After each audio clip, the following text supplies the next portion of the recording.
Hello there guys, welcome back. How the devil are you all? Right, let's learn about some coins.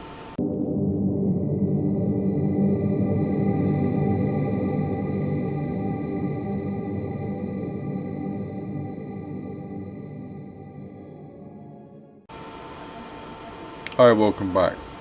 Right, as you all know, I'm sure by now, I like to learn stuff and things about coins. They're not just things that you hold and spend. You can also collect them, and I like to learn about everything on them, if at all possible. So I've picked up 4 from my collection here. So I hope you join me on my learning journey as we pick out each coin and learn about it using Namister and Bing. Right, here we go. Right then, so the first coin I've picked out, sorry about the budgies in the background, is the 1965 2.5 escudos from Portugal. Now I'll put this under the scope because there's a lot of fine detail on here, but basically this is the coin. Instead of a point, there's an S, almost like a dollar sign, but it's not a dollar sign. Look, okay, and we've got the Portuguese coat of arms here. And on the other side, got the date at the bottom. This is a Lisbon mint coin. It was minted in Lisbon, and it's made out of copper nickel. It's no longer in use because of the damn euro. And on the front here, we'll look under the scope, but it's a caravel ship, which is it's a very fast sailing ship that the Portuguese used in the 15th and 16th century to explore the African coast and the Atlantic Ocean. And around here we've got Republic of Portugal. The engraver for this was a chap called Jaime Martins Barata, and he was a Portuguese painter and scholar. Okay, let's look at this coat of arms first under the scope. There we have it. See all the fine lines there in between? A lot of detail there on this tiny little coin. There's the Portuguese coat of arms. Hope you can see this alright. There's that dollar sign. 2.5 escudos. So on the other side, we've got the caravel ship. There's his pointy sails. The sails are the big giveaway to this ship. In fact, I've got a picture right here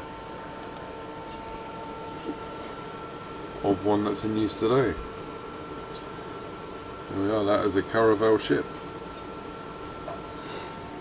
Lovely little coin. Yeah, shame they don't still use these, because I used to like the escudos. But there we are. That is the 2.5 escudos from Portugal. Right, this next coin is a 2012 20 pence from Jersey. Okay, the light's sort of making it a bit glary, apologies for that. Right, so on the front we've got a lighthouse and bailiwick of Jersey and 20 pence written underneath. We'll get to the lighthouse in a minute.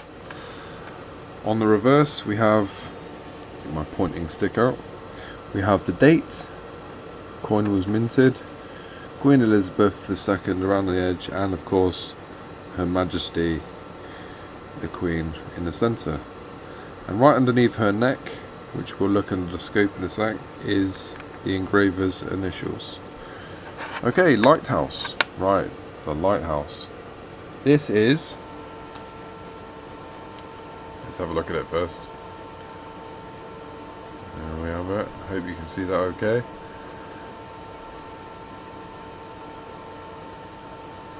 A lot of detail though. If you look closely, actually, it's probably just my eyes, but if you look right there, doesn't that look like a little face peering out? Just saying. Probably not, but yeah, so we've got the lighthouse and the sea surrounding it, and it's on top of a rock. This is called the lighthouse at La Corbière in Jersey, and it was the first ever lighthouse worldwide, I believe, that was made out of concrete. And oh, sorry. Right, and I'm getting my information here off. They've actually got a website. So, La Corbière Lighthouse. It was completed in 1873, and it was turned on the following April. And La Corbière apparently means the place of ravens and crows. And there we have it. Right, so on the back, like I said, we got the Queen in the middle. Let's have a look under the scope. And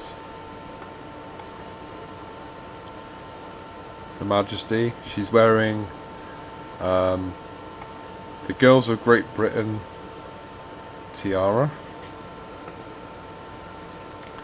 IRB is the engraver, Ian Rank Broadley. He was a British sculptor. He's done many designs and several coins for Britain. It's made out of copper nickel. There's an awesome coin. I do like the Jersey coins. So there we have it. 20 pence from Jersey.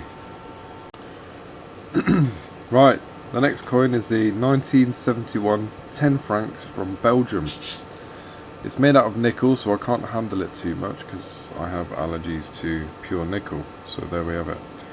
It's extremely magnetic, which is ideal for when you're picking it out, because I can just use one of my neodymium magnets to pick them out of collections if I get them in bulk lots. Because if you buy in bulk, you normally get a few of these in with it, especially if you're doing an eBay bulk buy. Anyway, right, I digress.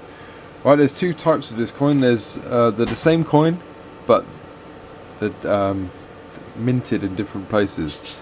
This one here has the Dutch text at the top, Belgique, and then you've got the French text, Belgique.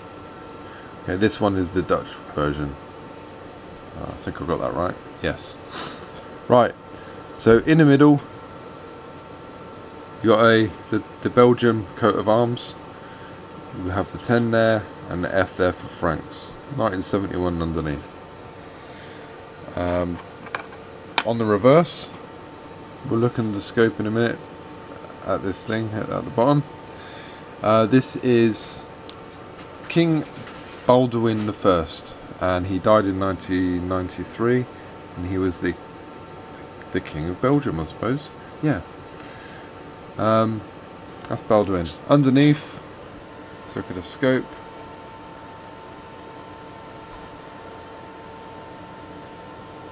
Who's that guy? Ah, that's the engraver. The engraver is Harry Elstrom, and he was a watercolorist. I'm trying to get this right. He was a sculptor, fine artist, he does decorative art and watercoloring. There we have it. It's made out of nickel, like I said, and then we can see the mint marks here. There's a mint mark right there, the pointing stick, and it's minted at the head of Archangel Michael from Bruxelles in Belgium. And on one side, it's a bird. Okay, there we are. So there we have it. That's the Belgium 1971 10 francs. Let's have a look at this, sorry. Do apologise. There's the coat of arms. There's a lot going on in this coat of arms right here, so I can't touch it for too long. What's that there?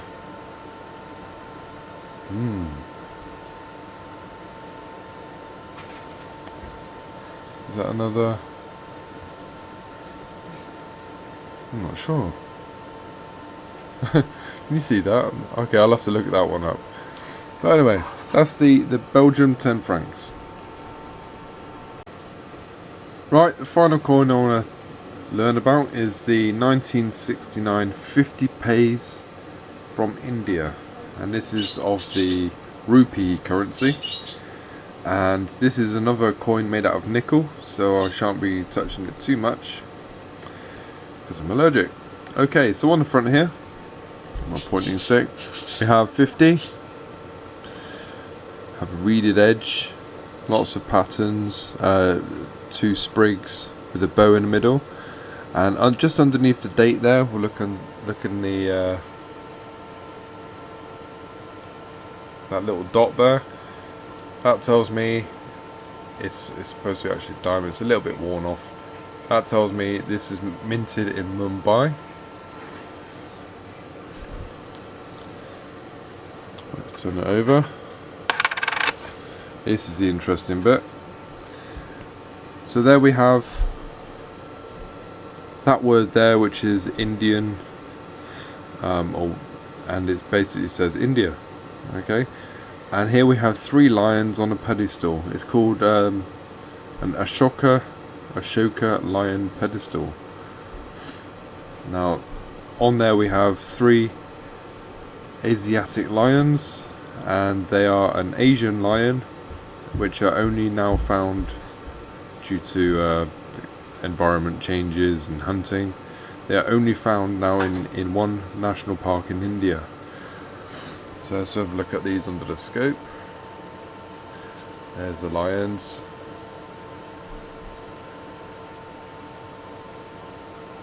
On top of a pedestal. There's a horse, a wheel, chariot wheel, and a bull. I can't find any information about that, but it's still very nice. You can imagine seeing these if you've ever watched Indiana Jones and the Temple of Doom. They've got these in the temple.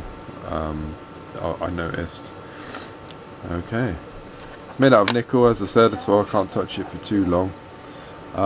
Minted in India. There's different variants of this one. This one's got the 3 lions. Sometimes, let's have a look at this one again. Sometimes if you do come across it, you'll see the D in India slightly smaller. Doesn't mean it's worth anything special, but if you do find this coin and it's got the letter B, if it's got the letter B where the mint mark is, it's a Mumbai mint, and it's proof issue, so that'll be worth a little bit more than just a few pence. Right, so that's it from India. Right, that's it, just a short video. It's taken me a while to research everything, so I hope you appreciate that, and thank you for joining me on my learning journey, and I hope you've all learned something as well as I have. Right, until the next one, I shall see you on the next.